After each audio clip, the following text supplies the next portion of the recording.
నమో వెంకటేశాయ. సర్వలోక మహేశ్వర సర్వభూత సుహృద్భూత గోవింద గోవింద. యజ్ఞాది కర్మస్య ఫలప్రదాత సర్వస్య లోకస్య జని ప్రదాత విజ్ఞాత రూపస్య శమప్రదాత దృష్టోస్తి సాక్షి హ్యభయప్రదాత. ఆ పరమాత్మ మనం చేసుకునేటువంటి యజ్ఞాది సత్కర్మలకు ఫలితాలను ఇచ్చేవాడు.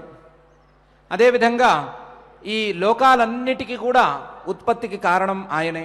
ఈ లోకాలన్నిటినీ పుట్టించేవాడు, ఈ లోకాలన్నిటినీ తనలో ఉంచుకునేవాడు, ఈ లోకాలన్నింటినీ కూడా తనలో లయం చేసుకునేవాడు ఆ పరమాత్మనే. ఆ పరమాత్మను తెలుసుకున్నట్లయితే మనకు ఉండేటువంటి ప్రాపంచిక కష్టాలన్నీ కూడా పూర్తిగా తొలగిపోతాయి. అటువంటి పరమాత్మ సగుణ రూపంలో సాకారంగా అఖిలాండకోటి బ్రహ్మాండ నాయకుడిగా మన ముందు వెలుగొందుతున్నాడు. అదే పరమాత్మ మన హృదయాలలో సాక్షి రూపంగా వెలుగొందుతున్నాడు. ఈ రెండు రూపాల్లో వెలుగొందుతున్నటువంటి ఆ పరమాత్మ మనకు సమస్తమైనటువంటి భయముల నుండి అభయాన్ని ప్రసాదిస్తున్నాడు. అటువంటి అభయప్రదాత అయిన స్వామిని మనసారా ప్రార్థించుకుని ఆ దేవదేవుడిని వెంకటేశ్వర స్వామిని మనం సాష్టాంగ నమస్కారాలతో ప్రీతిని పొందింపజేసి శ్రీకృష్ణ పరమాత్మ అనుగ్రహించినటువంటి శ్రీమద్ భగవద్గీతా గ్రంథం యొక్క అధ్యయన కార్యక్రమార్థమై సమాయత్తమవుదాం. ఈ శుభ సాయంకాల వేళ ఆచార్యుల వారితో కలిసి ప్రార్థనా శ్లోకాలను సంకల్పవాక్యాలను చదువుకుని ఈ కార్యక్రమానికి సత్సంకల్పం చేసుకుందాం. ఓం నమో వెంకటేశాయ. శ్రీ గురు ప్రార్థన. గురుర్బ్రహ్మ గురుర్విష్ణు గురుర్దేవో మహేశ్వరః గురు సాక్షాత్ పరం బ్రహ్మ తస్మై శ్రీ గురవే నమః. శ్రీనివాస ప్రార్థన. సానుస్థాపిత తార్క్ష్యాయ తార్క్ష్యాచల నివాసినే మాయా గూఢ విమానాయ గరుడ స్కంధవాసినే. అథ సంకల్పః శ్రీమద్ ఆదివరాహ క్షేత్రే విరాజమానస్య అఖిలాండకోటి బ్రహ్మాండ నాయకస్య శ్రీ పద్మావతీ జానేః భగవతః శ్రీ వెంకటేశ్వర స్వామినః దివ్య సన్నిధౌ భగవతః శ్రీకృష్ణ పరమాత్మనః అనుగ్రహేణ అస్మాకం సర్వేషాం శారీరస్య మానసస్య చ బలస్య సిద్ధ్యర్థం సమస్తానాం అసాధ్య వ్యాధీనాం నివారణార్థం సర్వయజ్ఞ ఫలప్రాప్త్యర్థం సర్వాసాం సంపదాం ప్రాప్త్యర్థం విద్యార్థినాం బుద్ధిశక్తి వృద్ధి ద్వారా పరీక్షాసు ఉత్తీర్ణతా సిద్ధ్యర్థం అధికారిణాం స్వస్వ విధి నిర్వహణ కౌశల సిద్ధ్యర్థం సమస్త పాపక్షయార్థం శ్రీ పరమేశ్వర ప్రీత్యర్థం యథాశక్తి శ్రీమద్ భగవద్గీతాయాః పంచమాధ్యాయాంతర్గత శ్లోకపారాయణం కరిష్యామహే. శ్రీగీతా ప్రార్థనా. సర్వోపనిషదో గావో దోగ్ధా గోపాలనందనః పార్థో వత్స సుధీర్భోక్తా దుగ్ధం గీతామృతం మహత్. శ్రీకృష్ణ ప్రార్థనా. గోపికానాం కుచద్వంద్వ కుంకుమాంకిత వక్షసం శ్రీనికేతం మహేశ్వాసం కృష్ణం వందే జగద్గురుం. శ్రీవేదవ్యాస ప్రార్థనా. కృష్ణద్వైపాయనం వ్యాసం సర్వలోకహితే రతం వేదాబ్జ భాస్కరం వందే శమాది నిలయం మునిం. శ్రీ గురుభ్యో నమః. నిన్నటి రోజున పరమాత్మ ధ్యానయోగాన్ని గురించిన ప్రస్తావనను చేస్తూ ఆ ప్రస్తావనలో ప్రాణాయామాన్ని చేసుకోవలసిందిగా సూచన చేసి ప్రాణాయామం ద్వారా ఇంద్రియాదులను నియంత్రించుకుని యతేంద్రియ మనోబుద్ధి మునిర్మోక్షపరాయణ విగతేచ్ఛాభయక్రోధ యస్సదా ముక్త ఏవ సహ అని మన ఇంద్రియాలన్నిటినీ కూడా పూర్తిగా నియంత్రించుకుని మనస్సును బుద్ధిని కూడా వశంలోకి తీసుకొచ్చుకుని కేవలం మోక్షం కోసమే ప్రయత్నం చేసేటువంటి స్థిరమైన స్వభావాన్ని అభివృద్ధి చేసుకుని మోక్షం కోసమే ప్రయత్నం చేసుకుంటూ మోక్షాన్నే గొప్పదిగా భావిస్తూ ఇతర ఫలాలన్నిటినీ కూడా చాలా తుచ్చమైనవిగా భావించుకుంటూ విగతేచ్ఛా భయక్రోధ, ఏ రకమైనటువంటి కోరికలను, ఆ కోరికలు తీరుతాయా లేవో అనే భయం వలన వచ్చేటువంటి సందేహాలను, ఆ భయాన్ని, ఆ భయం ద్వారా కలిగేటువంటి కోపాన్ని, క్రోధాన్ని, వీటన్నిటినీ కూడా పూర్తిగా వదిలిపెట్టుకుని, కోశం కూడా లేకుండా వదిలిపెట్టుకుని పూర్తిగా పరిశుద్ధమైనటువంటి మనస్సుతో పరమాత్మను గనక ధ్యానం చేసుకున్నట్లయితే వాడికి మోక్షం అనేది తథ్యం అని పరమాత్మ స్పష్టంగా చెప్పాడు. ఆ చెప్పటం అనేది ఇది కేవలం మోక్షానికి మాత్రమే సంబంధించిన విధానం కాదు. ఏ లక్ష్య సాధనకైనా సరే ఇదే విధానం. ఆ లక్ష్యాన్ని మాత్రమే గొప్పగా ఉంచుకోవటం, లక్ష్యాన్ని తప్ప ఇతర ఫలాలను మనం దృష్టిలో ఉంచుకోకపోవటం, ఆ లక్ష్యం మీదనే పూర్తిగా మన యొక్క శక్తిని, ఏకాగ్రతను కేంద్రీకరించుకోవటం. అదేవిధంగా విగతేచ్ఛాభయక్రోధ, లక్ష్యం మీద తప్ప ఏ బాహ్యమైనటువంటి అనవసరమైనటువంటి వస్తువు మీద కోరికలు, కోపము లేదా భయము ఇవన్నీ లేకుండా ఉండటం అనేది నిత్య జీవితంలో కూడా అలవాటు చేసుకోమని పరమాత్మ సూచన చేశాడు. మనం దానిని కొద్దిగా అర్థం చేసుకున్నాం. ఈ శ్లోకంలో ఉండేటువంటి యోగశాస్త్ర రహస్యాల గురించి మనం ఎక్కువగా మాట్లాడుకోలేదు. పరమాత్మ పూర్తిగా యమనియమాసన ప్రాణాయామ ప్రత్యాహార ధారణ ధ్యాన సమాధులు అనేటువంటి 8 యోగాంగాలను కొద్దిగా ఈ శ్లోకంలో పూర్తిగా గుచ్చాడు. ఒక్కొక్క పదంలోనూ యమాలు, నియమాలు, ప్రాణాయామము, ప్రత్యాహారము అన్నీ వచ్చేటట్టుగా చూసుకుని ఈ సమగ్రమైనటువంటి ఈ యోగం ద్వారా, సమగ్రమైనటువంటి సాంగమైనటువంటి ఈ ప్రక్రియ ద్వారా మనస్సును అదుపులోకి తీసుకొచ్చుకుని పరమాత్మను ధ్యానించినట్లయితే మీకు తప్పకుండా మోక్షం లభిస్తుంది అని పూర్వరంగం చెప్పి పై శ్లోకంలో ఇలా ప్రాణాయామానికి కూర్చున్నవాడు, ఇలా ఇంద్రియాదులన్నీ కూడా వశంలోకి వచ్చేసిన వాడు ఏం చెయ్యాలి అని ఈ విధంగా చెప్తున్నాడు. భోక్తారం యజ్ఞతపసాం సర్వలోక మహేశ్వరం సుహృదం సర్వభూతానాం జ్ఞాత్వా మాం శాంతిమృచ్చతి అని. ఈ ఏకాగ్రతను సాధించినటువంటి యోగి, ప్రాణాయామాన్ని స్థిరం చేసుకున్నటువంటి యోగి, ఆసన సిద్ధి బలంగా కలిగినటువంటి యోగి ఏం చేయాలి అంటే ఏమీ చేయకుండా కూర్చోకూడదు, ధ్యానించాలి లేదా తెలుసుకోవాలి, జ్ఞానాన్ని సంపాదించుకోవాలి. ఆ జ్ఞానం ఎవరి జ్ఞానం? ఏ వస్తువుని తెలుసుకోవాలి, ఏ వస్తువుని మనసులోకి తెచ్చుకోవాలి అంటే పరమాత్మను మాత్రమే తెచ్చుకోవాలి, నన్నే తెచ్చుకోవాలి. పరమాత్మనైనటువంటి నన్ను మాత్రమే జ్ఞానంలోకి తీసుకోవాలి, మనసులోకి ఉంచుకోవాలి. ఆ స్వరూపాన్ని ఏ విధంగా భావన చేసుకోవాలి అంటే భోక్తారం యజ్ఞతపసాం, యజ్ఞాలకు తపస్సులకు భోక్తారం, పాలకుడిగా ఆ పరమాత్మను తెచ్చుకోవాలి. అదేవిధంగా ఈ యజ్ఞాలకు తపస్సులకు దేవతగా ఆ పరమాత్మను మనసులో ఉంచుకోవాలి. మనం యజ్ఞరూపంగా చేసేటువంటి ఆరాధన ఏ దేవత కోసం చేస్తున్నాము అంటే పరమాత్మ కోసమే చేస్తున్నాము అని అనుకోవాలి. తపస్సులు ఎవరిని ఉద్దేశించి చేస్తున్నాము అంటే పరమాత్మను ఉద్దేశించే చేస్తున్నాము. ఈ తపస్సులను, యజ్ఞాలను కాపాడేది కూడా ఆ పరమాత్మే అనేటువంటి బుద్ధితో పరమాత్మను ధ్యానం చేసుకోవాలి, పరమాత్మను తెలుసుకోవాలి. అదేవిధంగా సర్వలోక మహేశ్వరం, ఈ లోకాలన్నిటికీ కూడా, అన్ని లోకాలన్నిటికీ ఆయనే మహేశ్వరుడు, గొప్ప ఈశ్వరుడు. ఆయనే ఈ లోకాలన్నిటినీ సృష్టి చేసినవాడు, ఆయనే ఈ లోకాలన్నిటినీ పాలిస్తున్నవాడు, ఆయనే ఈ లోకాలన్నిటినీ కూడా ప్రళయకాలంలో తన యందు లీనం చేసుకునేవాడు అని ఈ లోకాలన్నిటికీ ఈశ్వరుడుగా ఆయనను భావన చేయాలి. అదేవిధంగా సుహృదం సర్వభూతానాం, భూతాలన్నిటికీ, ఈ ప్రపంచంలో పుట్టిన ప్రతి జీవరాశికి, ప్రతి జీవానికి కూడా ఆయన సుహృత్ అంటే స్నేహితుడు, ప్రత్యుపకారాపేక్ష లేకుండా ఉపకారం చేసేటువంటి మహానుభావుడు. సుహృదం సర్వభూతానాం, ఏ విధమైన ప్రత్యుపకారము ఏ ప్రాణి ఆ పరమాత్మకు చేయటం లేదు, పరమాత్మే ఇతర ప్రాణులకు ఉపకారం చేస్తున్నాడు.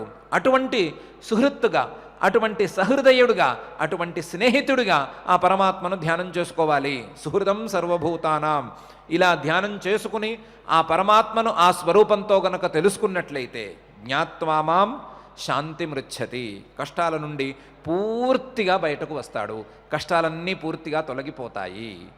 భోక్తారం యజ్ఞతపసాం సర్వలోకమహేశ్వరం సుహృదం సర్వభూతానాం జ్ఞాత్వా మాం శాంతిమృచ్చతి అని అంటున్నాడు. అందులో జ్ఞాత్వా మాం శాంతిమృచ్చతి అనేది మొదటి వాక్యం అని అనుకుంటే, నన్ను తెలుసుకోవాలి, నన్ను తెలుసుకోవాలి, నన్ను తెలుసుకుంటే మీకు పూర్తిగా శాంతి లభిస్తుంది, ఈ సాంసారికమైన ప్రాపంచికమైన కష్టాల నుండి విముక్తి లభిస్తుంది అని పరమాత్మ అంటున్నాడు అని అనుకుంటే, అప్పుడు అర్జునుడు ఏమంటాడు? నేను నిన్ను చూస్తూనే ఉన్నాను కదా, ఈ క్షణాన్ని కూడా నిన్నే చూస్తున్నాను, ఇలా ప్రత్యేకించి నన్ను తెలుసుకుంటే నీకు మోక్షం అనేట్లయితే ఈ క్షణాన్ని నాకు మోక్షం రావాలి కదా అని అంటాడు అర్జునుడు. అందుకని ఆ ప్రశ్నకు ఎక్కువ అవకాశం ఇవ్వకుండా, నువ్వు నన్ను చూస్తున్నావు, నువ్వే కాదు ఎంతోమంది ఎన్నో రకాలుగా పరమాత్మను చూస్తూనే ఉన్నారు, కానీ చూడవలసిన విధానంలో చూడటం లేదు. వేరువేరు రూపాలలో చూస్తున్నారు, వేరువేరు ఆకారాలలో చూస్తున్నారు, వేరువేరు కోరికలను తీర్చేటువంటి సాధనంగా చూసుకుంటున్నారు, కానీ భోక్తారం యజ్ఞతపసాం అనేటువంటి రూపంలో చూసుకోవటం లేదు. యజ్ఞాలన్నిటికీ, మనం చేసేటువంటి సత్కర్మలన్నిటికీ ఆయనే దేవత అనే భావనలో చూసుకోవట్లేదు. మనం చేసేటువంటి తపస్సులన్నీ కూడా ఆయనని ఉద్దేశించి చేస్తున్నవే అనే భావనతో చూడటం లేదు. కాబట్టి ఆ భావనతో చూసేటువంటి ప్రయత్నం చేసుకోవాలి, ఆ రకమైన ధ్యానం చేసుకోవాలి. భోక్తారం యజ్ఞతపసాం అనే దృష్టితో చూడాలి. అదేవిధంగా సర్వలోక మహేశ్వరం అనే దృష్టి తొందరగా ఎవరికీ రావటం లేదు. ఈ లోకాలన్నీ ఎవరి వలన పుట్టినాయి, ఎవరి వల్ల నిలుచుని ఉన్నాయి, ఎవరిలో మళ్ళీ ప్రళయకాలంలో లయమైపోతున్నాయి అనే ప్రశ్నకు సమాధానాన్ని ఉపనిషద్వాక్యాల ద్వారా వెతుక్కోవాలి. మన యొక్క తార్కిక విశ్లేషణ ద్వారా వెతుక్కుని ఆ సర్వజగత్కారణమైనది పరమాత్మ ఒక్కడే అనే విషయాన్ని కూడా అర్థం చేసుకోవాలి, మనసులోకి ఎక్కించుకోవాలి.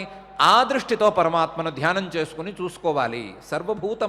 సర్వలోకమహేశ్వరం అని చూడాలి.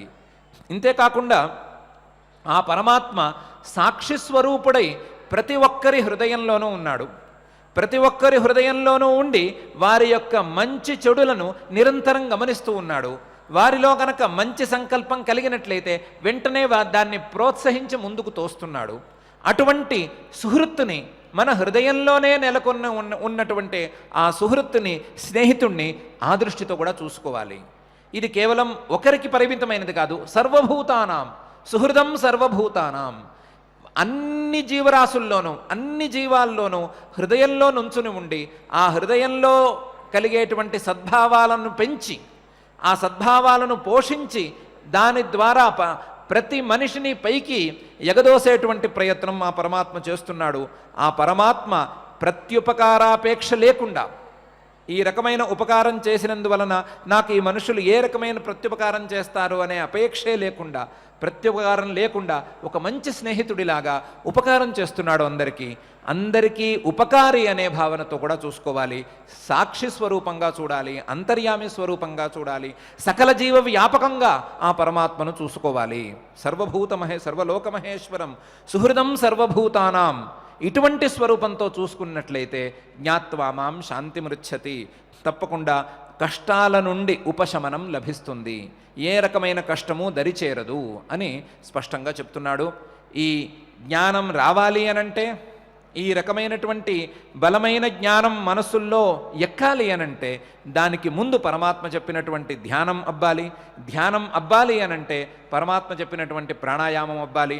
పరమాత్మ చెప్పిన ప్రాణాయామం అబ్బాలి అంటే పరమాత్మ చెప్పినటువంటి ఆసన సిద్ధి, చెప్పబోయేటువంటి అనేక నియమాలు ఇవన్నీ కూడా స్థిరంగా నిలబడాలి. నిలబడినప్పుడు, ధ్యాన సిద్ధి వచ్చినప్పుడు ఆ జ్ఞానం దానంతరదే తప్పకుండా కలుగుతుంది.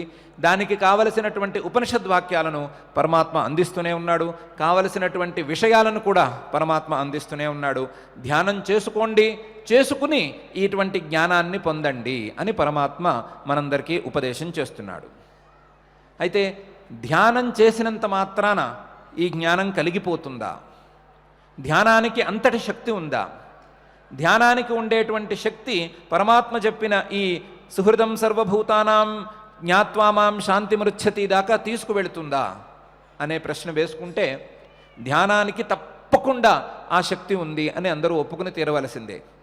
కొన్నిసార్లు కొన్ని సందర్భాల్లో చెప్పుకోవాలంటే కపట ధ్యానానికి కూడా శక్తి ఉంది.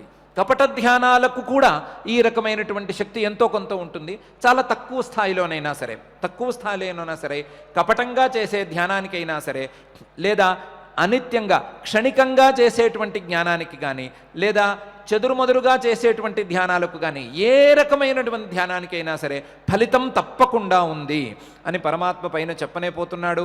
పరమాత్మ చెప్పేటువంటి ఆ ధ్యానం ద్వారా వచ్చేటువంటి మనశ్శక్తిని, ఆ మనశ్శక్తి ద్వారా వచ్చేటువంటి జ్ఞానాన్ని, వీటన్నిటిని దృష్టిలో పెట్టుకుని కొద్దిగా ఆ సాధన కూడా చేయమని పరమాత్మ మనకు సూచన చేస్తున్నాడు. ధ్యానం వలన లేదా కపట ధ్యానం వలనైనా సరే ఫలితం కలుగుతుందా అనంటే కలుగుతుంది అని చెప్పడానికి ఒక దొంగ ఉదాహరణ ఉంది మన ముందు. ఒక దొంగ చాలా దొంగతనాలు చేశాడు. వాడు ఉన్న ఊళ్ళో చాలామంది పోలీసులు లేదా ఇతరులు వెంటపడటం వలన ఆ ఊళ్ళో మనకు ఇంకా ఉంటే స్థితి బాగుండదు అనే ఉద్దేశంతో ఆ దొంగ ఆ ఊరు నుండి పారిపోయి కాశీకి వచ్చేశాడు. కాశీక్షేత్రానికి వచ్చాడు. కాశీక్షేత్రానికి వచ్చి కొన్నాళ్ళు తలదాచుకుందామని అనుకున్నాడు. ఈ లోపల సూర్యగ్రహణం వచ్చింది. సూర్యగ్రహణం రోజున కాశీక్షేత్రంలో లేదా మరొక దివ్యక్షేత్రంలో స్నానం చేసి మనకు అభీష్టమైనటువంటి దేవతను తలుచుకుని మనకు శాంతి కార్యక్రమాల కోసం కానీ లేదా పుణ్యం కోసం కానీ మంచి దానం చేసినట్లయితే మంచి ఫలితం ఉంటుంది అని శాస్త్రాలలో ఉన్నది. ఆ శాస్త్రాలలో ఉన్న దాని ప్రకారం చాలామంది క్షేత్రాలకు వెళ్ళి సూర్యగ్రహణ సమయంలో గంగా స్నానాదులు చేసి ఈ దానం పుచ్చుకునే వాళ్ళ కోసం వెంటబడుతూ ఉండటం అనేది ఒక ఆనవాయితీ ఉంది. దాని ప్రకారం ఈ దొంగ వెళ్ళిన రోజున సూర్యగ్రహణం అయింది. సూర్యగ్రహణం రోజున చాలామంది బంగారం చేతిలో పుచ్చుకుని గంగా తీరానికి విచ్చేశారు. ఇతను కూడా సహజంగా దొంగ అవటంతో ఎక్కువ మంది జనసంచారం ఎక్కడైతే ఉంటుందో అక్కడికి వెళ్ళటం ఇతనికి కూడా అలవాటు.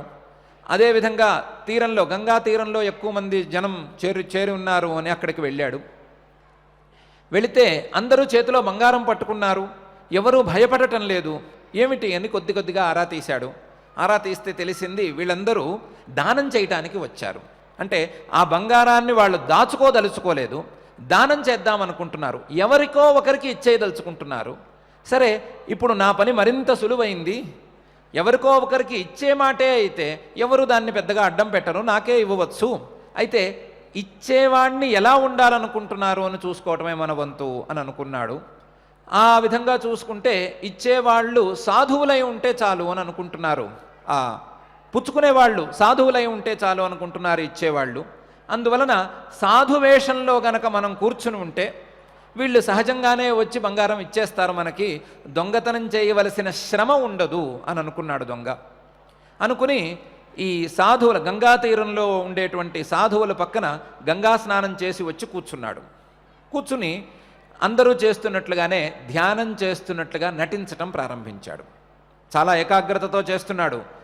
ఏకాగ్రత దేని మీద అంటే ఆ దాతలు ఇవ్వబోయే బంగారం మీద. ఇతని నంబరు సుమారుగా 100, 101 ఉంది. 100 మంది సాధువులు గంగా తీరంలో కూర్చుని ఉన్నారు. ఇతని నంబరు 100, 101 ఉంది. అందువలన మొదటివాడు ఏమైనా బంగారం పుచ్చేసుకుంటాడా అని భయపడటం మొదలుపెట్టాడు. లేదా రెండోవాడు బంగారం పుచ్చేసుకుంటాడా, లేదా నా దాకా రాదా అని భయంతో కళ్ళు మూసుకున్నాడా లేదా తెరిచాడా అనే తేడా తెలియకుండా జాగ్రత్తగా ఉన్నాడు. తన ఏకాగ్రతను మొత్తం ఆ దాత మీదే ఉంచాడు. ఆ దాత ఎక్కడెక్కడ తిరుగుతున్నాడు, ఎవరెవరు ఏమేం చెప్తున్నారు, తీసుకుంటున్నారా తీసుకోవట్లేదా అనే దృష్టి మీద ఉంచాడు. ఆ దాత మొదటి సాధువు దగ్గరకు వచ్చాడు. సాధువు దగ్గరకు వచ్చి అయ్యా బంగారం పుచ్చుకోండి అన్నాడు. అంటే ఆ సాధువు గారు నాకు వద్దు అన్నాడు. కారణం చెప్పలేదు. ఈ దొంగ సంతోషపడ్డాడు. భయం లేదు, మనకి దక్కింది, ఒక భయం మనకు తగ్గింది అనుకున్నాడు. రెండవ సాధువు దగ్గరకు వచ్చాడు. రెండవ సాధువు అయ్యా బంగారం నేనేం చేసుకుంటాను అన్నాడు. మూడవ సాధువు దగ్గరకు వచ్చాడు. అయ్యా సూర్యగ్రహణ సమయంలో బంగారం దానం పుచ్చుకోవటం అనేది చాలా పాపం అండి అన్నాడు. నాలుగవ సాధువు అయ్యా ఇలాంటి బంగారాలు కాశీక్షేత్రంలో పుచ్చుకుంటే, అది సూర్యగ్రహణ సమయంలో పుచ్చుకుంటే మేము ఏ లోకానికి వెళతామండి అన్నాడు. ఐదవ సాధువు ఇంకోటి అన్నాడు. ఆరో సాధువు ఇవన్నీ అనిత్యాలన్నాడు. ఏడవ సాధువు ఇంకోటి అన్నాడు. అలా 99 మంది సాధువులు ఇవి మాకు వద్దంటే వద్దన్నారు. ఈ మాటలన్నీ కూడా ఏకాగ్రతతో ఈ కపట సాధువు వింటూనే ఉన్నాడు.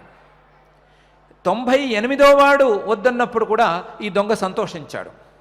98 మంది వద్దన్నారు, ఆ హేతువులన్నీ వింటూనే ఉన్నాడు, సంతోషించాడు, నా దాకా వస్తుంది అనే ఆనందంతో సంతోషించాడు. 99వ వాడు వద్దన్న తర్వాత ఆ దాత తన దగ్గరకు వచ్చిన తర్వాత, అయ్యా బంగారం పుచ్చుకోండి అని అన్న తర్వాత తనకే తెలియకుండా వద్దండి అనేశాడు. వద్దండి అని ఎలా అన్నాడు అంటే, ఇంతకాలం ఎంత ఒక 10 నిమిషాలు పట్టచ్చు, లేదా 20 నిమిషాలు, పావుగంట పట్టచ్చు. పావుగంట సేపు ఏకాగ్రంగా ఉన్నాడు, బంగారం మీదే ఏకాగ్రంగా ఉన్నాడు. తెలియకుండానే గంగా స్నానం అయితే చేశాడు, సత్కర్మాచరణ ఎంతో కొంత చేశాడు, కాస్తో కూస్తో ధ్యానం లాంటి ప్రక్రియను ఆచరించాడు.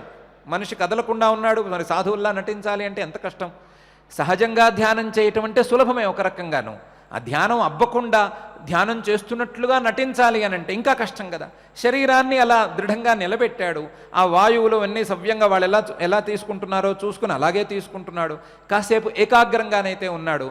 ఈ ఏకాగ్రత ఫలితం వలన వాళ్ళు చెప్తున్నటువంటి హేతువులు, బంగారం కానీ లేదా సంపదలు కానీ వద్దంటున్న తీరు ఎంతో కొంత మనస్సుకు ఎక్కటం వలన, మనస్సుకు హత్తుకోవటం వలన తనకు తెలియకుండానే తాను వద్దు అని స్పష్టంగా చెప్పేశాడు, తెలియకుండా చెప్పేశాడు.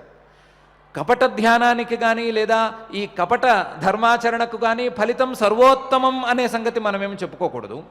కపటం వలన కూడా వచ్చేస్తుంది అని చెప్పడంలో మనకు తాత్పర్యం అక్కర్లేదు. కపట ధ్యానమైన కపట సత్కర్మాచరణమైనా సరే మనిషిని కొద్దిగా ముందుకు తీసుకువెళుతుంది అనే ధైర్యం మాత్రం మనకు చాలు.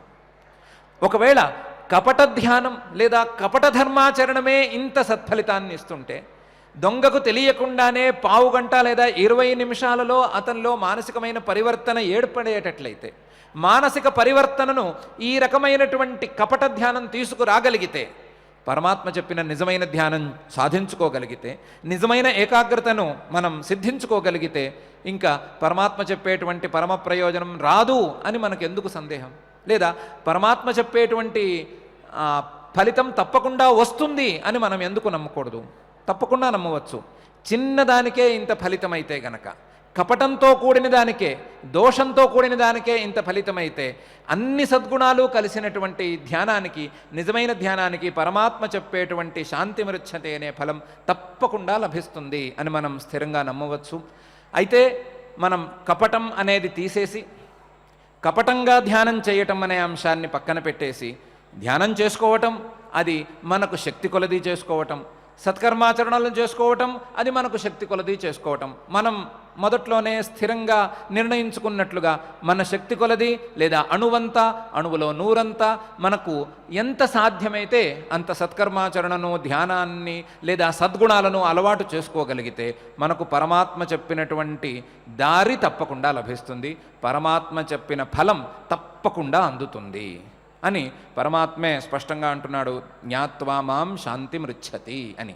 ఆ జ్ఞానానికి క్రమంగా మెట్లు మెట్లు వేసుకుంటూ పోండి, వేసుకుంటూ పోతే తప్పకుండా జ్ఞానం ద్వారా సకల కష్టాల నుండి ఉపశమనం తప్పకుండా లభిస్తుంది అని పరమాత్మ మనకు హామీ ఇస్తున్నాడు. భోక్తారం యజ్ఞతపసాం సర్వలోక మహేశ్వరం సుహృదం సర్వభూతానాం జ్ఞాత్వా మాం శాంతి మృచ్ఛతి అనే ఈ శ్లోకంలో.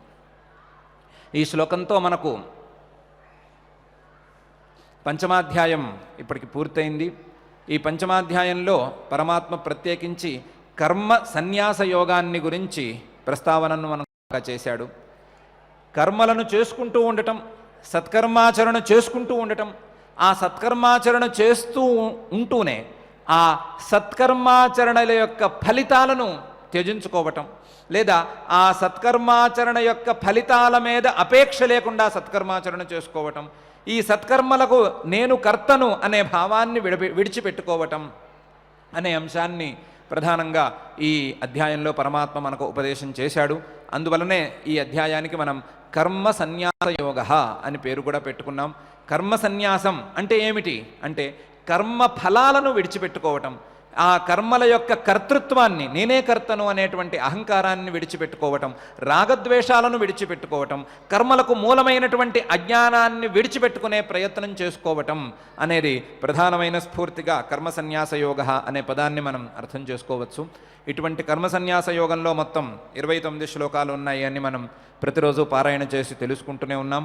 అందులో మొదటి శ్లోకంలో అర్జునుడు జ్యాయసీ చేత్ కర్మణస్తే మతా బుద్ధిర్జనార్దన తత్ కిం కర్మణి ఘోరే మాం నియోజయసి కేశవ అని 3వ అధ్యాయంలో అడిగినట్లుగా ఇప్పుడు సన్యాసమా కర్మయోగమా, ఈ సన్యాస కర్మయోగశ్చ నిశ్రేయసకరాబుభౌ అని నువ్వు చెప్తున్నావు కదా, ఈ సన్యాస కర్మయోగాల్లో నాకు ఏది, నేను దేన్ని అనుసరించాలి? సన్యాసం కర్మణాం కృష్ణ పునర్యోగంచ శంససి యచ్ఛ్రేయ ఏతయోరేకం తన్మే బ్రూహి సునిశ్చితం అని స్పష్టంగా నేను ఏ మార్గాన్ని అవలంబించాలి అని నాకు చెప్పు అని ప్రత్యేకించి అడిగాడు. దానికి పరమాత్మ 2 దారులు మంచివే, లేదా అసలు 2 దారులు కానే కావు, ఇవి 2 దారులు కావు, ఒకే దారిలో 2 భాగాలు ఇవి. మొదలు సత్కర్మాచరణం చేసుకోవటం, సత్కర్మాచరణ బాగా చేసుకున్న తర్వాత ఏదో ఒక దశలో దాన్ని విడిచిపెట్టుకోవలసి రావటం అనే 2 కూడా ఒకే దారిలో భాగాలే తప్ప వేరు అనే మాట అనుకోకూడదు. ఒకే దారిలో ఈ 2 భాగాలు అని పరమాత్మ 2వ శ్లోకంలో సన్యాస కర్మయోగశ్చ అనే శ్లోకంలో చెప్పాడు. అదేవిధంగా 3వ శ్లోకంలోనూ 4వ శ్లోకంలోనూ కూడా రాగద్వేషాలు లేకుండా ఈ సత్కర్మాచరణం చేసుకున్నట్లయితే అదే సన్యాసం అవుతుంది తప్ప ప్రత్యేకించి అనియతమైన లేదా అవిహితమైనటువంటి రీతిలో కర్మలను విడిచిపెట్టుకోవడం సన్యాసం కాదు అని ప్రత్యేకించి చెప్పాడు. అదేవిధంగా చేసే ప్రతి పనిని, చేసేటువంటి ప్రతి కర్మను పరమాత్మకే సమర్పణ చేసుకోమన్నాడు. ఆ సమర్పణ చేసుకోవటాన్నే యోగం అనే విషయాన్ని 5వ శ్లోకంలో చెప్పాడు. ఆ 6వ శ్లోకంలో యోగంతోనే మోక్షం వస్తుంది తప్ప వేరువేరు కామ్యకర్మలను చేసుకున్నట్లయితే, కోరికలతో కర్మలను చేసుకున్నట్లయితే మోక్షం రాదు అని ప్రత్యేకించి చెప్పాడు. కేవలం కోరికలతో కర్మలను చేసుకుంటేనే ఆ కర్మలు బంధనాలను ఇస్తాయి. కోరికలతో కాకుండా పరమాత్మకు సమర్పణ చేసేటువంటి బుద్ధితో చేస్తే ఏ కర్మబంధనాలు ఎవరికి అంటవు అనే విషయాన్ని 6వ శ్లోకంలో చెప్పాడు. అదేవిధంగా సర్వకర్మాణి మనసా సన్యస్యాస్తే సుఖం వశి నవద్వారే పురే దేహి నైవ కుర్వన్నకారయన్ అనే శ్లోకంలో ఏ ఇంద్రియాలు, ఏ శరీర భాగాలు ఆ కర్మలను చేస్తూ ఉంటాయో వాటికి ఆ కర్మల యొక్క కర్తృత్వాన్ని విడిచిపెట్టేసి ఆ కర్మలతో నాకు సంబంధం లేదు అనే భావనను స్థిరంగా పొంది తను కేవలం ఆ కర్మలకు సాక్షిగా నిలిచిపోవాలి అని ప్రత్యేకించి చెప్పాడు. అదేవిధంగా 14-15 శ్లోకాలలో నేను కూడా ఈ కర్మలకు కర్తను కానీ కారయితను చేయించేవాడిని కానీ కాను అని ప్రత్యేకించి చెప్పాడు. కేవలం అజ్ఞానేన ఆవృతం జ్ఞానం తేన ముహ్యంతి జంతవః. వీటన్నిటికీ ప్రధానమైన కారణం జీవుల మనస్సులలో ఉండేటువంటి అజ్ఞానమే. ఆ అజ్ఞానం కోరికల ద్వారా కర్మలను చేయిస్తోంది. ఆ చేయించడం వలన ఈ అజ్ఞాన బంధానికి గురైన ప్రతి వాళ్ళు కర్మబంధనాలకు కూడా గురవుతున్నారు, మళ్ళీ జన్మలను పొందుతూ ఉన్నారు అనే విషయాన్ని చెప్పాడు. 16వ శ్లోకంలో జ్ఞానేనతు తదజ్ఞానం యేషాం నాశితమాత్మనః తేషాం ఆదిత్యవజ్ఞానం ప్రకాశయతి తత్పరం అనే శ్లోకంలో అజ్ఞానం పోవాలి అనంటే జ్ఞానం పొందాలి, తత్వజ్ఞానం కావాలి అనే విషయం ప్రత్యేకించి చెప్పాడు. తత్వజ్ఞానం వస్తేనే ఈ అజ్ఞానం పోతుంది అని చెప్పాడు. 17వ శ్లోకంలో తత్వజ్ఞానం ఎలా వస్తుంది అనే విషయం చాలా ముఖ్యంగా తద్బుద్ధయస్తదాత్మానస్తన్నిష్టాస్తత్పరాయణాః గచ్చంత్యపునరావృత్తిం జ్ఞాన నిర్ధూత కల్మషాః అనే శ్లోకంలో తద్బుద్ధయ నిరంతరం ఆ లక్ష్యం మీద బుద్ధి ఉంచుకోమన్నాడు. తదాత్మానః ఆ లక్ష్యంతో మమేకతను పొందమన్నాడు. తన్నిష్ఠాః ఆ సత్కర్మనో లేదా ఆ లక్ష్యంతోనో సమాప్తమైపోమని చెప్పాడు. తత్పరాయణాః ఆ లక్ష్యం వలన లేదా ఆ మోక్షం వలన వచ్చేటువంటి ఫలితాన్నే అన్నిటికంటే గొప్పగా భావించమన్నాడు. మన యొక్క లక్ష్యాన్ని సర్వోత్తమంగా భావించి పనులు చేసుకోమనే ఉపదేశం ఆ 17వ శ్లోకంలో చేశాడు. 18-19 శ్లోకాలలో సమదర్శనం ఏ రకంగా ఉండాలి, నిర్విశేషం పరం బ్రహ్మ తస్మాత్ బ్రహ్మణి తే స్థితాః, నిర్విశేషం సమం బ్రహ్మ తస్మాత్ బ్రహ్మణి తే స్థితాః అనే అంశాన్ని ప్రధానంగా చెప్పి ఆ సర్వభూతాలయందు సమమైనటువంటి పరమాత్మను చూసేవాడే నిజమైన జ్ఞాని అనే విషయం ప్రత్యేకించి చెప్పాడు. 20, 21, 22 శ్లోకాలలో బాహ్యమైనటువంటి వస్తువుల మీద ప్రీతిని బాగా తగ్గించుకోమన్నాడు. వాటి వల్ల దుఃఖాలు మాత్రమే వస్తున్నాయని కూడా తెలిపాడు. 23వ శ్లోకంలో శక్నోతీహైవ యస్సోఢుం ప్రాక్ శరీర విమోక్షణాత్ కామక్రోధోద్భవం వేగం సయుక్త ససుఖీ నరః అని ప్రత్యేకించి ఈ జీవించి ఉండగానే, ఈ శరీరం ఉండగానే, ఈ శరీరంలో కలిగేటువంటి కామక్రోధాదుల వలన వచ్చే వేగాన్ని పూర్తిగా తట్టుకోమన్నాడు. ఆ వేగాన్ని ఆపుకోమన్నాడు. ఆ వేగంతో ఏ రకమైనటువంటి అకార్యము చేయొద్దు అని ప్రత్యేకించి చెప్పాడు. అటువంటి వాడికే యోగంలో అర్హత ఉంటుంది, అటువంటి వాడికే శాశ్వతమైనటువంటి సుఖం లభిస్తుంది అని కూడా చెప్పాడు. తర్వాత 24వ శ్లోకంలో యోంతఃసుఖోంతరారామ తథాంతర్జ్యోతిరేవయ అని బాహ్యమైనటువంటి వస్తువుల మీద ప్రీతిని కానీ, ఆ బాహ్యమైన వస్తువులతో క్రీడించుకోవటం కానీ, బాహ్యమైన వస్తువులను తెలుసుకోవాలనే తపన కానీ ఇవేవి పనికిరావు. కేవలం ఆంతరమైనటువంటి లోపల ఉండేటువంటి పరమాత్మతత్వాన్ని మాత్రమే తెలుసుకునే ప్రయత్నం చేయమన్నాడు. అటువంటి ప్రయత్నాన్ని చేసేవాళ్లే, అటువంటి యతులే తప్పకుండా ఫలితాన్ని అనుభవిస్తారు. ఇతరులకు ఆ ఫలితం దక్కదు అని చెప్పాడు.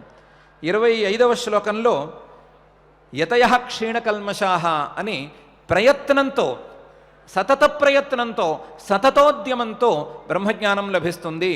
ప్రయత్నం లేకుండా దానంతటా అదే బ్రహ్మజ్ఞానం రమ్మంటే రాదు. అలాగే ఆ బ్రహ్మజ్ఞానం వలన కష్టాలన్నీ తొలగిపోవటం కూడా ఎలా పడితే అలా అయిపోదు, సతతోద్యమం వలన మాత్రమే సిద్ధిస్తుంది అని ప్రత్యేకించి చెప్పాడు. అలాగే 26వ శ్లోకంలో కామక్రోధ వియుక్తానాం యతీనాం యత తేజసాం అని కామక్రోధాదులను పూర్తిగా విడిచిపెట్టుకోమన్నాడు. కామక్రోధాదులను పూర్తిగా విడిచిపెట్టుకున్న తర్వాత ప్రయత్నం చేస్తేనే ఆ ఇంద్రియ నిగ్రహం కానీ, ఆ జ్ఞానం కానీ అబ్బుతాయి, లేకపోతే అవి అబ్బవు అని ప్రత్యేకించి చెప్పాడు. 27, 28వ శ్లోకాలలో, అంటే నిన్న చెప్పుకున్నటువంటి శ్లోకాలలో ధ్యానయోగము, ప్రాణాయామం గురించిన ప్రస్తావనను ప్రత్యేకించి చేశాడు. ఆ ప్రాణాయామం ఎలా చేసుకోవాలి, ప్రాణాపానవు సమౌ కృత్వా నాసాభ్యంతరచారిణవు అని కుంభక ప్రాణాయామం గురించిన ప్రస్తావన చేశాడు. అంతకుముందు ఆ కనుగుడ్లను కనుబొమ్మల మధ్య ఉంచుకుని స్థిరంగా ఏ రకమైనటువంటి చిత్తవృత్తిని దరిచేరనివ్వకుండా చూసుకోమని కూడా చెప్పాడు.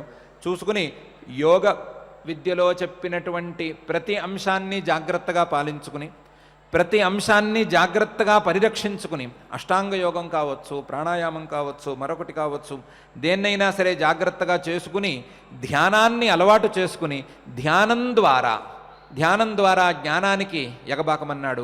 జ్ఞానానికి ఎగబాకేటప్పుడు ఆ జ్ఞానంలో వేరువేరు విషయాలను జోపించవద్దు, కేవలం పరమాత్మను మాత్రమే ఉంచమని ప్రత్యేకించి చెప్పాడు. ఆ పరమాత్మ యొక్క స్వరూపాన్ని మనం ధ్యానించవలసినటువంటి ఆకారాన్ని పరమాత్మే నిర్దేశించాడు. భోక్తారం యజ్ఞ తపసాం సర్వలోక మహేశ్వరం సుహృదం సర్వభూతానాం జ్ఞాత్వా మాం శాంతిమృచ్చతి అనే శ్లోకంలో ఈ రకంగా కామక్రోధాదులను విడిచిపెట్టుకోవటం ద్వారా సత్కర్మాచరణ యొక్క ఫలితాలు మాకు కావాలి అనే భావనను విడిచిపెట్టుకోవటం, ఈ సత్కర్మలకు కర్తను నేనే అనే భావనను విడిచిపెట్టుకోవటం, ఇవన్నీ చేసుకుని జాగ్రత్తగా మోక్షపరాయణతో, లక్ష్యశుద్ధితో, లక్ష్యం మీద శ్రద్ధతో పని చేసుకున్నట్లయితే ఫలితం తప్పకుండా వస్తుంది అని ఈ అధ్యాయంలో ప్రత్యేకించి మనకు పరమాత్మ బోధిస్తున్నాడు. కర్మ సన్యాసం అంటే చేయవలసిన పనులను విడిచిపెట్టుకోవటమో, లేదా మనం నిర్వర్తించవలసిన బాధ్యతలను వదులుకోవటమో, బద్ధకంతోనో చేయటం కాదు. కర్మ సన్యాసం అంటే కర్మ ఫలితం మీద మానసికంగా ఆశ లేకపోవటమే అనే విషయాన్ని గుచ్చి వేరువేరు పదాలతో పరమాత్మ ఇక్కడ మనకు ఉపదేశం చేశాడు. మనం యథాశక్తిగా, యథామతిగా ఈ పరమాత్మ యొక్క ఉపదేశాన్ని అర్థం చేసుకుని పరమాత్మను ఈ ఉపదేశాన్ని ఆచరణలోకి పెట్టుకునేటువంటి శక్తిని ఇమ్మని ఏ రోజుకా రోజు మనం ప్రార్థన చేసుకుంటూనే ఉన్నాం. ఈరోజు కూడా ఈ అధ్యాయంలో చెప్పిన విషయాలన్నీ కూడా మనకు మనసుకు హత్తుకోవాలని, ఆ విషయాలన్నీ కూడా మనకు ఎంతో కొంత ఆచరణకు రావాలి అని, ఆ ఆచరణకు నోచుకునే ప్రయత్నం సఫలమవ్వాలి అని పరమాత్మను ప్రార్థించుకుందాం. ప్రార్థించుకుంటూ ఈ అధ్యాయాన్ని ఇక్కడికి సమాప్తి చేసుకుని పారాయణ కార్యక్రమం ప్రారంభించుకుందాం. ఈరోజు మనమందరము కూడా ఆచార్యుల వారితో కలిసి శ్లోకాలను పారాయణం చేద్దాం. యథాసమయంగా ఆచార్యుల వారి నిర్దేశాన్ని అనుసరించి 2 సార్లు కానీ 3 సార్లు కానీ ఈ శ్లోకాలన్నిటినీ మనం పారాయణ చేద్దాం. రేపటి రోజున మళ్ళీ మనం అఖండంగా ఈ అధ్యాయాన్ని పారాయణ చేయబోతున్నాం. దానికి ముందస్తుగా ఆచార్యుల వారితో కలిసి ఈరోజు మనం పారాయణ కార్యక్రమాన్ని ప్రారంభించుకుందాం. అథ శ్రీమద్భగవద్గీతాసు ఉపనిషత్సు బ్రహ్మ విద్యాయాం యోగశాస్త్రే శ్రీకృష్ణార్జున సంవాదే కర్మ సన్యాస యోగో నామ పంచమోऽధ్యాయః. అర్జున ఉవాచ సన్యాసం కర్మణాం కృష్ణ పునర్యోగం చ శంససి యచ్ఛ్రేయ ఏతయోరేకం తన్మే బ్రూహి సునిశ్చితం. శ్రీభగవానువాచ సన్యాసః కర్మయోగశ్చ నిశ్రేయసకరావుభౌ తయోస్తు కర్మ సన్యాసాత్ కర్మయోగో విశిష్యతే. జ్ఞేయః స నిత్య సన్యాసీ యో న ద్వేష్టి న కాంక్షతి. నిర్ద్వంద్వో హి మహాబాహో సుఖం బంధాత్ ప్రముచ్యతే. సాంఖ్యయోగౌ పృథక్ బాలాః ప్రవదంతి న పండితాః. ఏకమప్యాస్థితః సమ్యగుభయోర్విందతే ఫలం. యత్సాంఖ్యైః ప్రాప్యతే స్థానం తద్యోగైరపి గమ్యతే. ఏకం సాంఖ్యం చ యోగం చ యః పశ్యతి స పశ్యతి. సన్యాసస్తు మహాబాహో దుఃఖమాప్తుమయోగతః. యోగయుక్తో మునిర్బ్రహ్మ న చిరేణాధిగచ్చతి. యోగయుక్తో విశుద్ధాత్మా విజితాత్మా జితేంద్రియః. సర్వభూతాత్మభూతాత్మా కుర్వన్నపి న లిప్యతే. నైవ కించిత్ కరోమీతి యుక్తో మన్యేత తత్వవిత్. పశ్యన్ శృణ్వన్ స్పృశన్ జిఘ్రన్ నశ్యన్ గచ్చన్ స్వపన్ శ్వసన్ ప్రలపన్ విసృజన్ గృహ్ణన్ ఉన్మిషన్ నిమిషన్నపి. ఇంద్రియాణీంద్రియార్థేషు వర్తంత ఇతి ధారయన్. బ్రహ్మణ్యాధాయ కర్మాణి సంగం త్యక్త్వా కరోతి యః. లిప్యతే న స పాపేన పద్మపత్రమివాంభసా. కాయేన మనసా బుద్ధ్యా కేవలైరింద్రియైరపి. యోగినః కర్మ కుర్వంతి సంగం త్యక్త్వాత్మశుద్ధయే.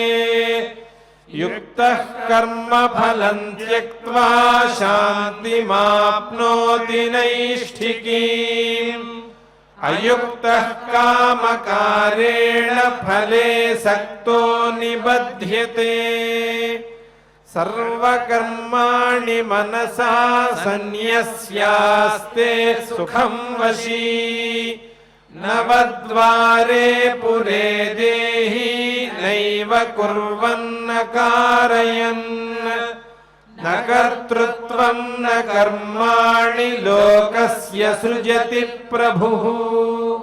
న కర్మఫల సంయోగం స్వభావస్తు ప్రవర్తతే.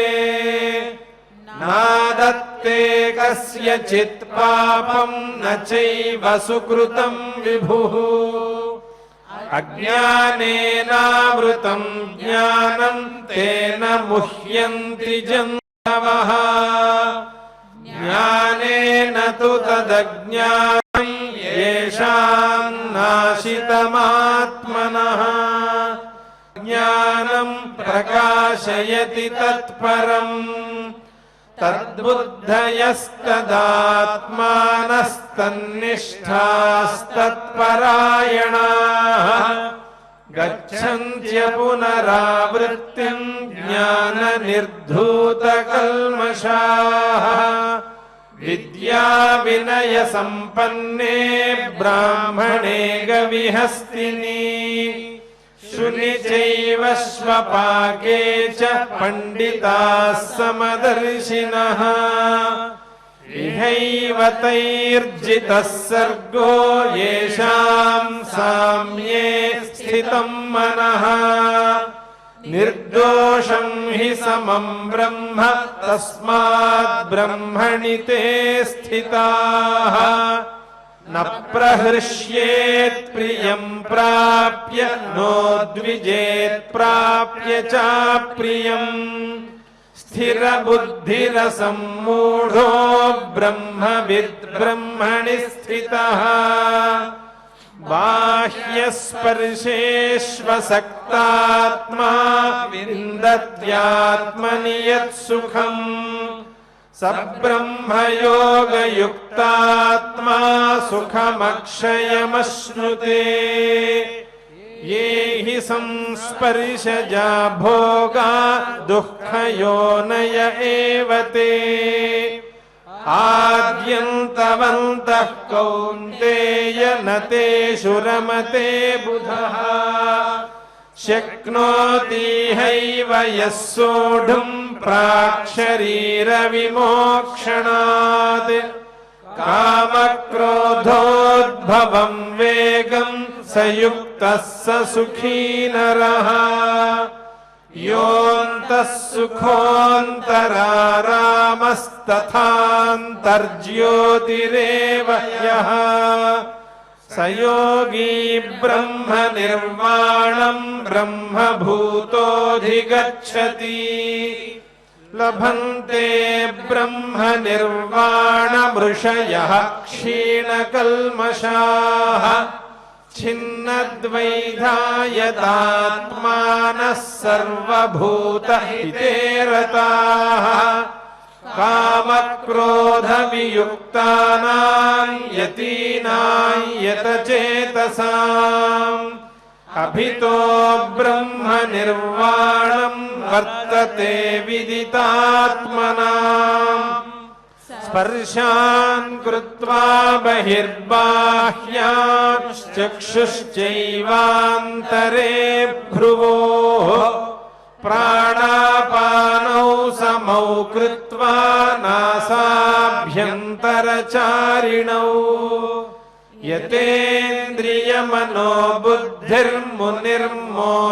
यतेन्द्रियमनोबुद्धिर्मुनिर्मोक्षपरायणः विगतेच्छाभयक्रोधो यः सदा मुक्त एव सः भोक्तारं यज्ञतपसां सर्वलोकमहेश्वरम् सुहृदं सर्वभूतानां ज्ञात्वा मां शान्तिमृच्छति।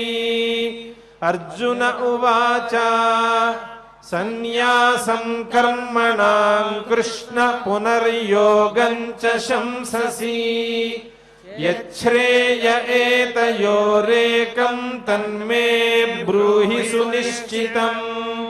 श्रीभगवानुवाच सन्न्यासः कर्मयोगश्च निःश्रेयसकरावुभौ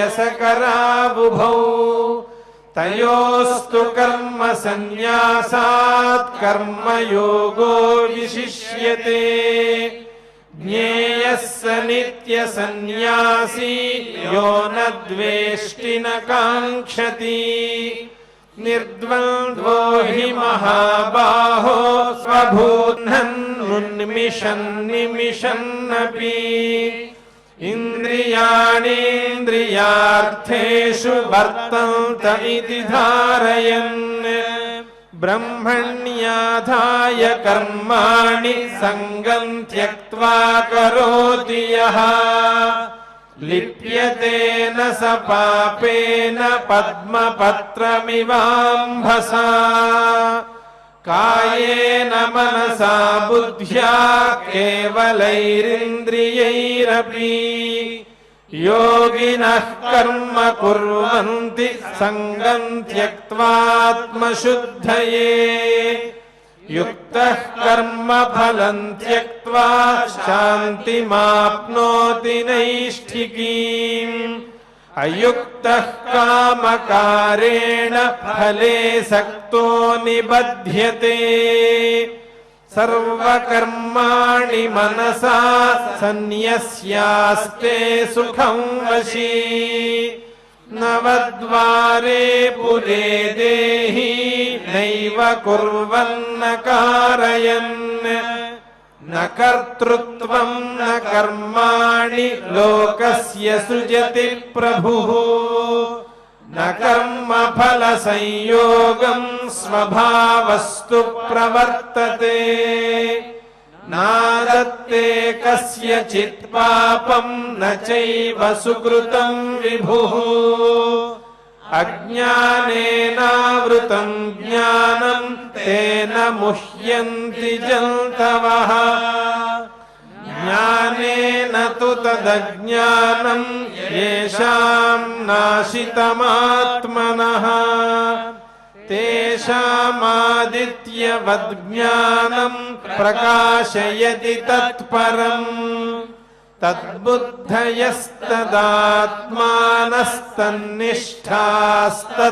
तद्बुद्धयस्तदात्मानस्तन्निष्ठास्तत्परायणाः गच्छन्त्य पुनरावृत्तिम् ज्ञाननिर्धूतकल्मषाः विद्या विनय संपन्ने ब्राह्मणे गविहस्तिनि शुनि चैव श्वपाके च पंडिताः समदर्शिनः इहैव तैर्जितः सर्गो येषां साम्ये स्थितं मनः निर्दोषं हि समं ब्रह्म तस्माद् ब्रह्मणि ते स्थिताः न प्रहृष्येत् प्रियं प्राप्य नोद्विजेत् प्राप्य चाप्रियम् स्थिरबुद्धिरसम्मूढो ब्रह्मविद् ब्रह्मणि स्थितः बाह्यस्पर्शेष्वसक्तात्मा विन्दत्यात्मनि यत्सुखम् स ब्रह्मयोगयुक्तात्मा सुखमक्षयमश्नुते ये हि संस्पर्शजा भोगा दुःखयोनय एव ते आद्यन्तवन्तः कौन्तेय न तेषु रमते बुधः शक्नोति हैव यः सोढुम् प्राक्शरीरविमोक्षणात् कामक्रोधोद्भवम् वेगम् स युक्तः स सुखी नरः योऽन्तः सुखोऽन्तरारामस्तथान्तर्ज्योतिरेव यः स योगी ब्रह्मनिर्वाणम् ब्रह्मभूतोऽधिगच्छति लभन्ते ब्रह्मनिर्वाणमृषयः क्षीणकल्मषाः छिन्नद्वैधायतात्मानः सर्वभूतहिते रताः कामक्रोधवियुक्तानां यतीनां यतचेतसाम् अभितो ब्रह्मनिर्वाणं वर्तते विदितात्मनाम् स्पर्शान् कृत्वा बहिर्बाह्याश्चक्षुश्चैवान्तरे भ्रुवोः प्राणापानौ समौ कृत्वा नासाभ्यन्तरचारिणौ यतेन्द्रियमनो बुद्धिर्मुनिर्मोक्षपरायणः विगतेच्छाभयक्रोधो यः सदा मुक्त एव सः भोक्तारं यज्ञतपसां सर्वलोकमहेश्वरम् सुहृदं सर्वभूतानां ज्ञात्वा मां शान्तिमृच्छति इति श्रीमद्भगवद्गीतासु उपनिषत्सु ब्रह्मविद्यायां योगशास्त्रे श्रीकृष्णार्जुनसंवादे कर्मसन्न्यासयोगो नाम पंचमोऽध्यायः। ఇంతవరకు పంచమాధ్యాయం మొత్తాన్ని 2 సార్లు ఆచార్యుల వారితో కలిసి మనం పారాయణం చేసుకున్నాం. రేపటి రోజున ఈ అధ్యాయాన్ని మొత్తాన్ని 4 సార్లుగా మనం పారాయణ చేసుకోబోతున్నాం. దానికి ముందస్తు ప్రణాళికగా ఈరోజు మనం 2 సార్లు ఆచార్యుల వారితో కలిసి పారాయణం చేసుకున్నాం. ఇప్పుడు సంకీర్తన కార్యక్రమాన్ని ప్రారంభించుకుందాం. కాకినాడకు చెందిన శ్రీమాన్ అంగాడి శివప్రసాద్ గారు మనకు హే కృష్ణ ముకుంద మురారి అనేటువంటి గానాన్ని గానం చేసి శ్రవణం చేయిస్తారు.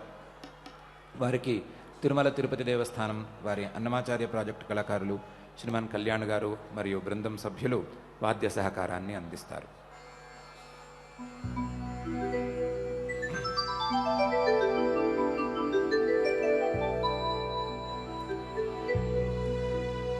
వసుదేవసుతం దేవం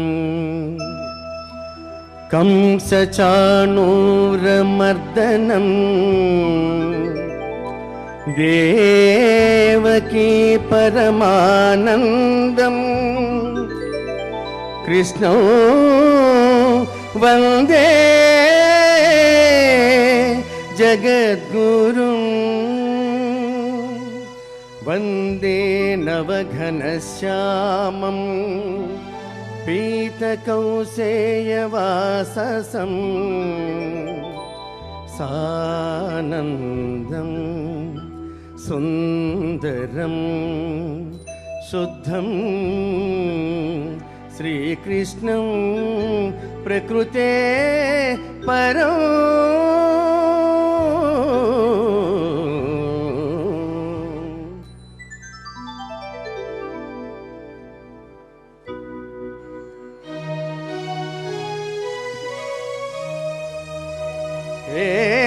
కృష్ణ ముకుంద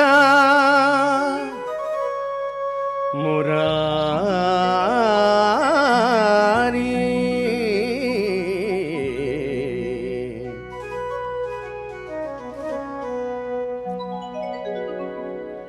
జయ కృష్ణ ముకుంద మురారి జయ గోవింద బృంద విహారీ కృష్ణ ముకుంద మురారి జయ గోవింద బృంద విహారీ కృష్ణ ముకుంద మురారి జయ గోవింద బృంద విహారీ కృష్ణ ముకుంద మురారి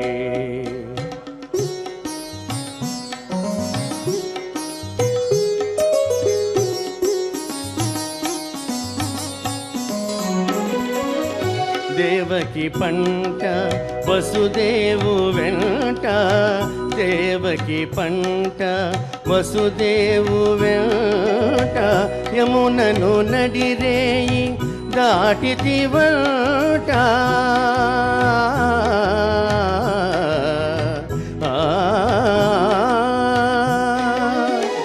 యమునను నడిరేయి దాటితివంట వెలసితివంట నందుని ఇంట వెలసితివంట నందుని ఇంట రేపల్లె ఇల్లాయనంట కృష్ణ ముకుంద మురారి జయ గోవింద బృంద విహారీ కృష్ణ ముకుంద మురారి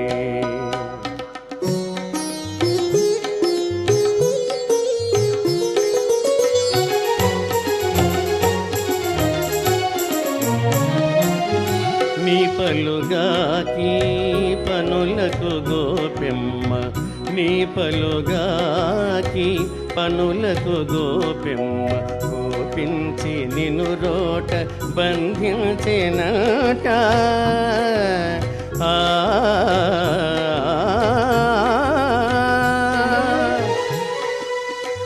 ఊపున బోయి మాకుల గోలిచి, ఊపున బోయి మాకుల గోలిచి, శాపాలు బాపితివంట. కృష్ణ ముకుంద మురారి, జయ గోవింద బృంద విహారీ, కృష్ణ ముకుంద మురారి.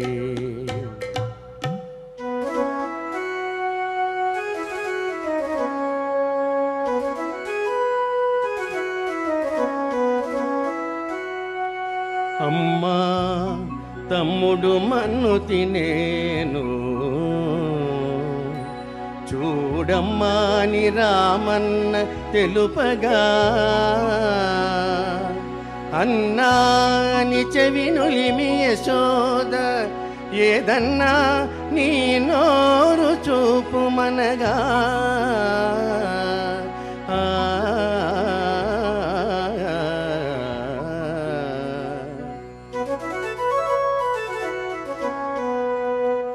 చూపితివట నీ నోటను బాపురే 14 భువన భాండముల, ఆ రూపము గణిన యశోదకు తాపము నశించి జన్మధన్యతగాంచన్.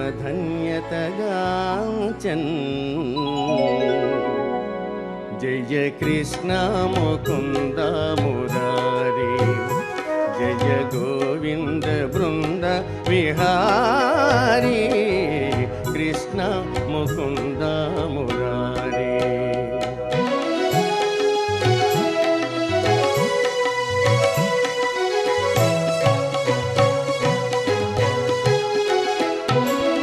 కాళీయ పణి పణ జాలాన జన జన,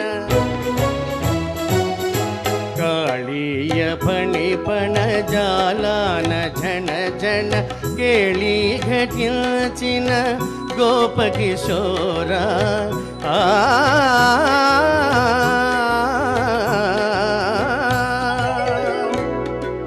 కంసాది దానవ గర్వాపహార, కంసాది దానవ గర్వాపహార, హింసా విదూర పాప విదార, కృష్ణ ముకుంద మురారి. జయ గోవింద బృంద విహారీ, కృష్ణ ముకుంద మురారి.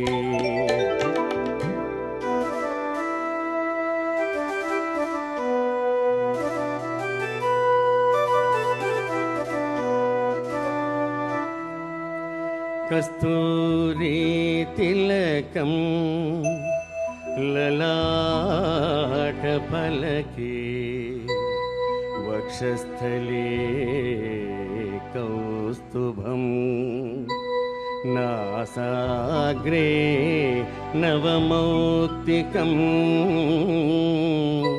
करतले वेणुं करे कंक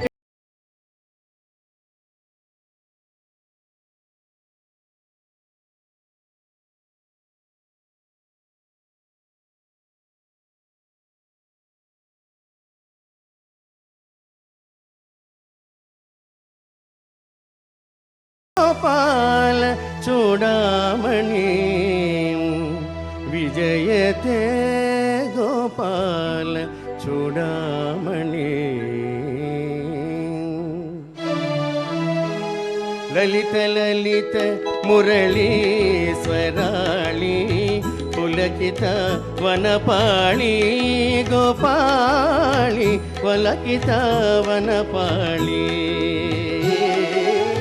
विरलीकृत नव रास केली विरलीकृत नव रास केली वनमाली సికిపించమౌళి వనమాలి సికిపించమౌళి కృష్ణ ముకుంద మురారి జయ గోవింద బృంద విహారీ కృష్ణ ముకుంద మురారి జయ కృష్ణ ముకుంద మురారి జయ కృష్ణ ముకుంద మురారి.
చక్కని గానాన్ని శ్రవణం చేశాం. ఇప్పుడు ఆచార్యుల వారితో కలిసి మంగళ శ్లోకాలను చదువుకుని ఈ కార్యక్రమాన్ని మంగళాంతంగా పూర్తి చేసుకుందాం. యత్ర యోగేశ్వరః కృష్ణో యత్ర పార్థో ధనుర్ధరః తత్ర శ్రీర్విజయో భూతిర్ధ్రువా నీతిర్మతిర్మమ అథ క్షమా ప్రార్థనా యదక్షరపదభ్రష్టం మాత్రాహీనం చ యద్భవేత్ తత్సర్వం క్షమ్యతాం దేవ నారాయణ నమోస్తుతే.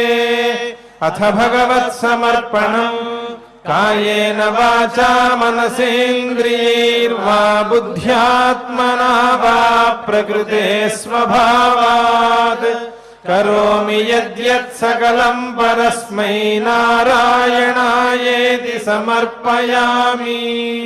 అథ లోకక్షేమ ప్రార్థనా సర్వే భవంతు సుఖినః సర్వే సంతు నిరామయాః సర్వే భద్రాణి పశ్యంతు मा कश्चिद्दुःखभाग् भवेत्। अथ मङ्गलम् श्रियः कान्ताय कल्याणनिधये निधयेऽर्थिनाम् श्रीवेङ्कटनिवासाय श्रीनिवासाय मङ्गलम्।